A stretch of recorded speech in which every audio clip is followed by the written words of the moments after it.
Sejam muito bem-vindos a mais um podcast Segredos de Justiça, onde o mundo jurídico vira resenha. Antes de nós começarmos, quero agradecer o nosso patrocínio da OCB, Sistema de Cooperativas que conecta histórias. E aqui a gente também conecta com histórias, e muita história boa. Nossa convidada de hoje é advogada, mas tem muito samba no pé. Especialista em Direito do Trabalho e Família.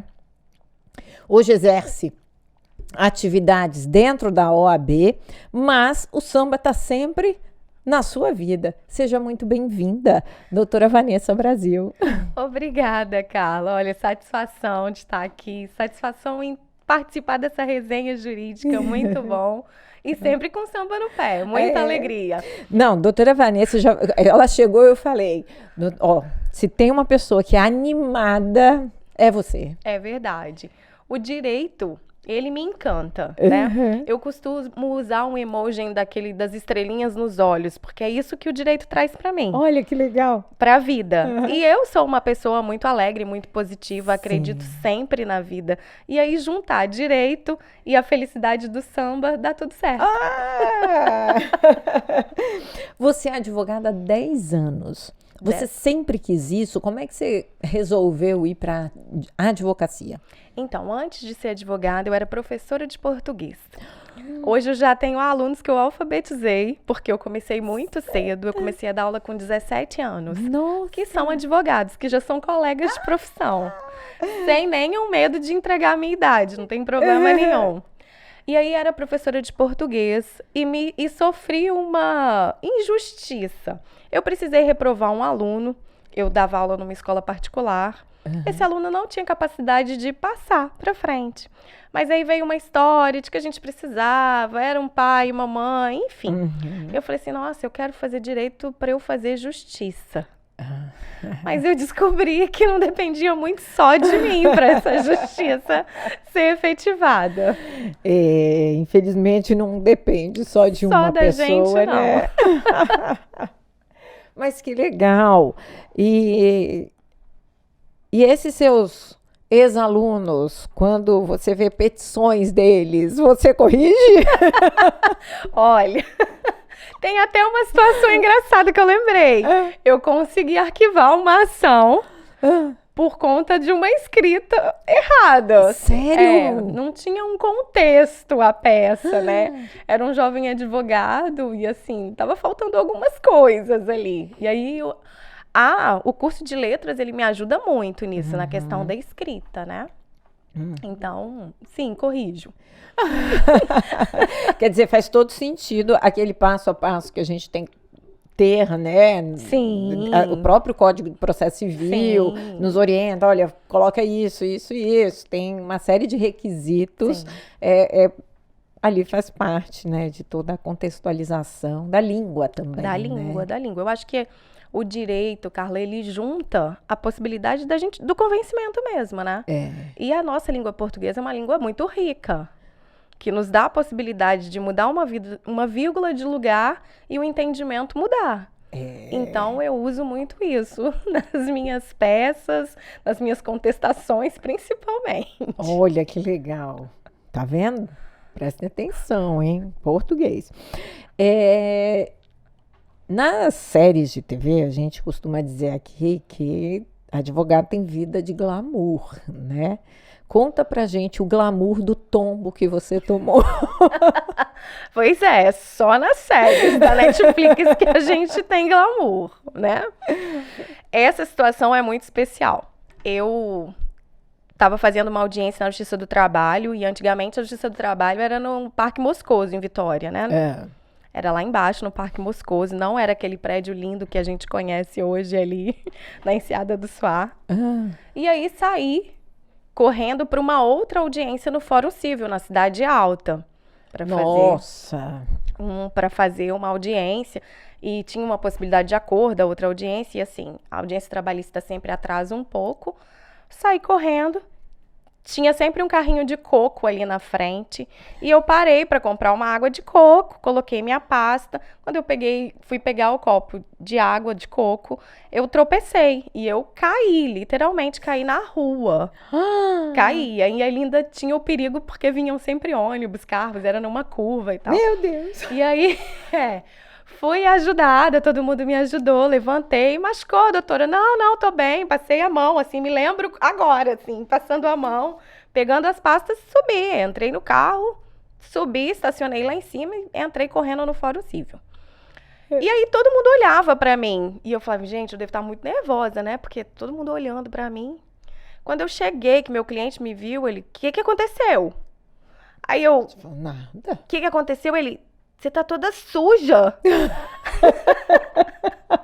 E aí eu fui me olhar, Carla. Glamurosa.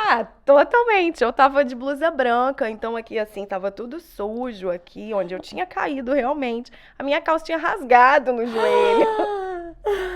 Eu não tinha percebido. E aí eu falei, olha, eu caí. E aí ele começou a rir. E era um processo muito, assim, uma lide muito pesada. Era um divórcio. E essa situação deixou a audiência um pouco mais leve, porque na hora que eu adentrei a sala de audiência, a juíza teve a mesma reação. O que aconteceu? E aí eu contei, e ali a gente ficou brincando justamente com esse glamour da profissão. E isso ajudou, então, ajudou a audiência. A gente fazer uma audiência boa e fechar um bom acordo, tanto para o meu cliente quanto para a parte contrária. Reconciliação, não. Não teve reconciliação. Mas sem briga na partilha de bens. Mais legal, olha aí, tá vendo? O tombo. Um tombo. Um tombo. E me diz uma coisa, você tem uma ligação com o samba, você já foi musa de escola de samba? Conta isso, menina. Tenho uma ligação. Você já era advogada nessa época? Já era advogada. Tenho uma ligação com a escola de samba, porque eu sempre faço trabalhos sociais, sempre fiz. E eu tenho um trabalho social na Piedade. Todo final do ano eu me visto de Mamãe Noel, subo o morro para entregar brinquedos e mantimentos. Ai, que lindo. Na pandemia, a gente não conseguiu subir. O que eu fiz? Eu fiz uma campanha no meu aniversário para arrecadar mantimento, material de limpeza e tal. Então, essa coisa de trabalhar com o social é muito viva na minha vida, na vida da minha família. E a escola de samba foi a porta de entrada para a comunidade Piedade. E aí eu me tornei musa da escola de samba. Foi maravilhoso, muito maravilhoso. E tem até uma outra situação também que envolve aí uma audiência. Conta aí pra gente. Nesse ano, a Garota de Samba, que é um concurso que uma rede de televisão faz todo ano. A Garota do Samba também era advogada e ela estava na mesa, ela era minha ex-adversa. O cliente dela também era do mundo do samba, o meu cliente também. E o juiz que fazia a mediação gostava muito, gosta, né? De escola de samba. E aí a gente entrou para fazer audiência e ele, nossa, eu não tô sabendo de onde que eu conheço vocês, mas eu conheço, vocês são próximos. E era uma data perto do Carnaval de Vitória, né? Então, a movimentação, as quadras estão cheias, a gente está sempre se apresentando. Principalmente como musa, você vai em outras agremiações, apresenta junto com a escola. E aí eu falei... E toda paramentada. Sim, quando vai apresentar... Totalmente diferente do que você entra numa audiência, né? Totalmente. E aí eu falei, excelência, somos todos do samba. Aí ele, vou mandar entrar a bateria da escola de samba, então. Falei, vai ser ótimo. Mas acontece. Então a gente junta o samba com o direito sempre. Sempre que a gente pode, sempre tô convidando os amigos para participar. Que legal! Tô falando, eita, mulher animada, gente, que bacana. E sempre que tem festa da OAB, você tá lá no Chocalho e Tamborim? Sempre que tem. Tem a festa da OAB, se tiver escola de samba, eu certamente vou estar lá tocando o chocalho ou o tamborim. Conheço os mestres de bateria, né, os ritmistas, e acabam me passando, né? Você que faz a ponte aí entre as escolas e as festas? Às vezes sim, às vezes faço. Às vezes não, às vezes as pessoas já conhecem, a gente costuma colocar as escolas campeãs para tocar na festa, né? Que legal. Mas é bem interessante. Ai, que bacana, que animação. Você também é muito ativa na OAB, né? Sim. Você, inclusive, é presidente da Comissão de Infância e Juventude. Isso É aí. isso? E até brincava antes que você está como secretária-geral da Comissão de Orçamento. Exatamente. Como é que é isso? Como é que você dá conta, né? E o que representa cada uma dessas comissões? Porque as pessoas acham, às vezes a gente comenta, faz parte de comissão tal, eles acham que a gente vai lá para trabalhar para o outro, né? Fazer um serviço que não é exatamente isso. A gente, né, trabalha na comissão em prol da advocacia, Sim. né? Mas como é que é essa sua atividade lá? Então, além das comissões, hoje eu tô conselheira titular, né? Isso, você é conselheira titular também. Exatamente. Então, estar no sistema OAB, para mim é muito satisfatório. Ser presidente da Comissão de Infância e Juventude me dá uma possibilidade grande de lutar pelo que eu acredito e pelo que vai ser o nosso futuro. É meio clichê falar das crianças são o futuro, mas é a realidade. Sim. Se a gente não cuidar das crianças e dos nossos adolescentes, a gente não vai ter bons adultos. Isso aí. Então lá a gente faz esse trabalho de fomentar essa mudança, de permear os direitos, de expandir para as comunidades, para as pessoas que realmente precisam do nosso acesso. A gente levanta algumas bandeiras dentro da comissão da infância, adoção, direito ao lazer, coisas que não Bacana. são tão falados. Porque às vezes as pessoas acham que a gente trabalha com infância e juventude só na parte criminal. É, Né? exatamente. De ressocialização, de menor que está na tutela do Estado. E não, a gente trabalha muito além. Na verdade, a gente trabalha para que ele não entre nesse sistema. Esse é o trabalho. E fazer esse trabalho dentro da OAB também, Carla, me dá a possibilidade de mostrar para o advogado que ele não precisa ser um ser frio. Que a gente pode ter o conhecimento das leis, mas a gente precisa ter a ótica do outro.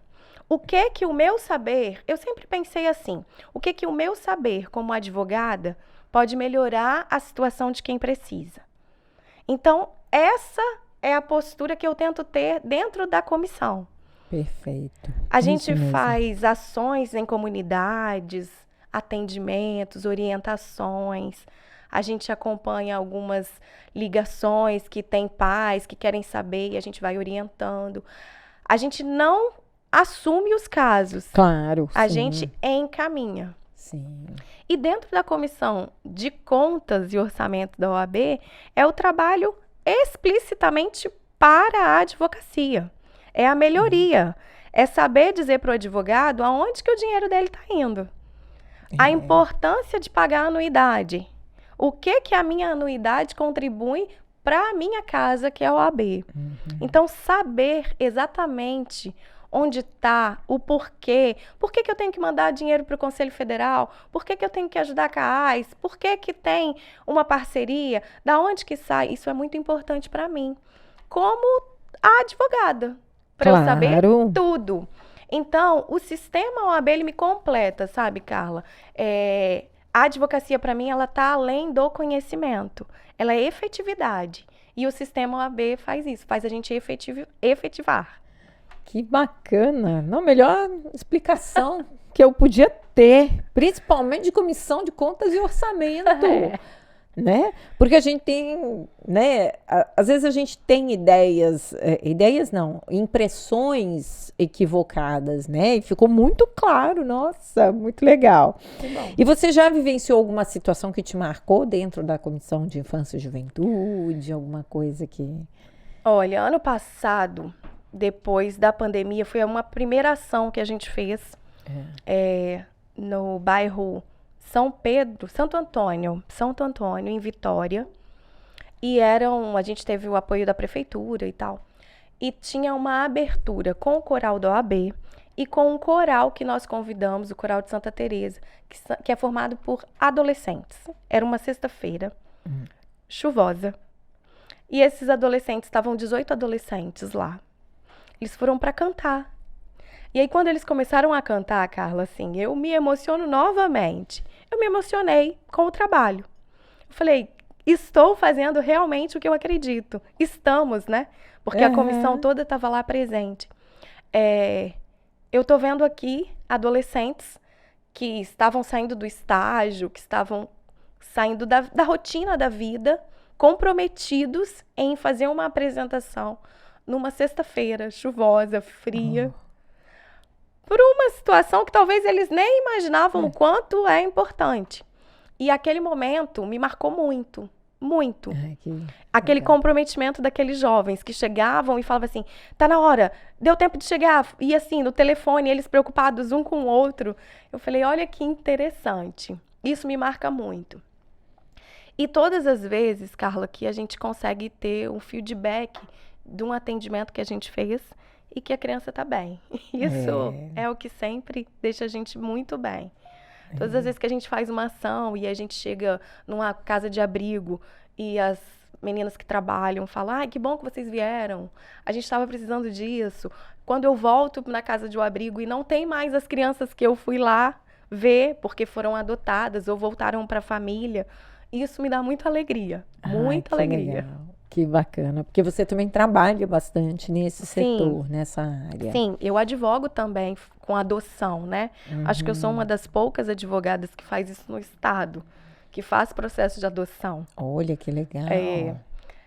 Os meus sobrinhos são adotados, então os primeiros processos de adoção que eu fiz foram dos meus sobrinhos, né? E processo de adoção tem todo um trâmite especial, específico, né? Específico mesmo. Eu lembro na época de núcleo de prática e coisa assim, que a gente tinha algumas coisas e de fato é bem diferente. Sim. Poucos fazem mesmo. Muito bacana. Muito bacana. Mas me conta. E não teve outro tombo, não, né? Não. Ficou só nesse. Você chegou com essa sua simpatia toda, você nunca chegou a brigar em audiência, né? Olha, eu sou bem brava, sabe? É mesmo? Inclusive, na OAB, fala lá, Vanessa é brava, eu sou brava. Eu sou bem brava. Já briguei em audiência, assim. Assim, de ter... Quando a gente tá fazendo família, né, eu falo que eu faço as áreas dos barracos, justiça do trabalho e direitos de família. É onde tem as brigas, né? E aí, às vezes, a gente vai para uma audiência que é muita emoção, né, que envolve uma audiência de família. Às vezes, o casal tá se separando, nem é por falta de amor, mas por não conseguir conviver, né? E vem um monte de outros sentimentos ali. Se um processo, qualquer processo, já causa um sentimento de insegurança em todo mundo, né? Todos os envolvidos, o de família, ele vem irrigado de milhões mais de sentimentos. E aí teve uma vez também que eu estava pelo marido e a esposa disse assim, agora você consegue pagar a advogada, né? Agora você tá pagando essa advogada aí. E aí me xingou de linda pra cima. E aí eu disse pra juíza, eu falei, olha, doutora, peça pra sua cliente se comportar. Eu tô exercendo a minha profissão, eu não vou ficar ouvindo xingamentos. E ela continuou xingando. E a própria advogada ela entrou naquela situação que, por vezes, alguns colegas fazem isso, né? Infelizmente. E aí eu falei, excelência, a minha próxima manifestação é da voz de prisão para todo mundo. E aí ficou um climão mesmo. Ficou um climão mesmo.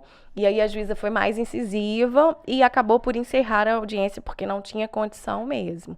Mas eu sou bem brava, assim, me posiciono. A gente precisa, né? Nós que somos mulheres, principalmente, a gente tem que se impor o tempo inteiro. Sim. Né? E, por incrível que pareça, tem a história da loura burra, né? Ser loura, ser mulher, ser bonita. Tem tudo isso que a gente ainda tá vencendo. Mas a gente ainda não venceu. Mas já teve situações de advogados, colegas, de sofrer isso de colegas, inclusive em audiência? Não, de colegas não. De colegas não. O que eu sofri foi no começo, na Justiça do Trabalho, um advogado que tinha muito mais tempo do que eu, ele foi conversar com o juiz, esse processo não tem por que ter existido, é coisa de jovem advogado e tal. E eu falei, doutor, a gente é advogado do mesmo jeito. Claro. E falei com o juiz, vou ter que pedir o teu impedimento, o que está acontecendo? Então, assim, essas imposições. Mas, graças a Deus, eu nunca sofri esse tipo de assédio do outro lado. Que coisa boa. Graças a Deus. Vanessa, olha só, agora é uma parte bem bacana, a gente faz assim, um bate-bola aqui, eu falo alguma coisa que vem na sua cabeça, Ok. né? Nunca diga para um advogado ou para uma advogada. Você não pode falar. Alvará é? Felicidade! O que você gostaria de ouvir se estivesse começando hoje? Não desista. Justiça é? Minha felicidade. O que mais te irrita num processo? Demora. O que diria para quem diz que advogado tem vida fácil? Senta na minha cadeira um dia. Direito nas redes sociais. Importante. Chá ou café? Café sempre. Audiência presencial ou virtual? Presencial, calor humano é tudo de bom. Processo físico ou eletrônico? Eletrônico. Um livro que te marcou? Nossa, tem tantos, mas A Hora da Estrela, de Clarice Lispector, é um livro que eu ainda leio várias vezes. Que lindo. O que fazer quando a liminar chega na sexta-feira, às 18 horas, para ser cumprida? Cumprir. Vamos cumprir. Nunca comece uma sustentação oral com? Me desculpem. Nunca peço desculpa por nada. Não. Se não fosse advogada, seria? Professora. Vanessa, muito, muito obrigada. Foi um prazer bater esse papo aqui com você, escutar suas histórias, com essa sua simpatia de sempre. Muito obrigada. Eu que agradeço mais uma vez, Carla, essa possibilidade de poder mostrar para as pessoas um pouquinho do que eu sou, né? A doutora Vanessa é muito mais do que a doutora Vanessa. Eu acho que todos nós, né? E o seu programa é ótimo para a gente mostrar isso. Legal, bacana. A ideia aqui é contar mesmo que a série de TV é só na série, né? O glamour tá só lá. Pessoal, para vocês, curtam, compartilhem, contem aqui histórias que vocês também já passaram. Quem sabe uma hora você não aparece aqui. Muito obrigada e até a próxima.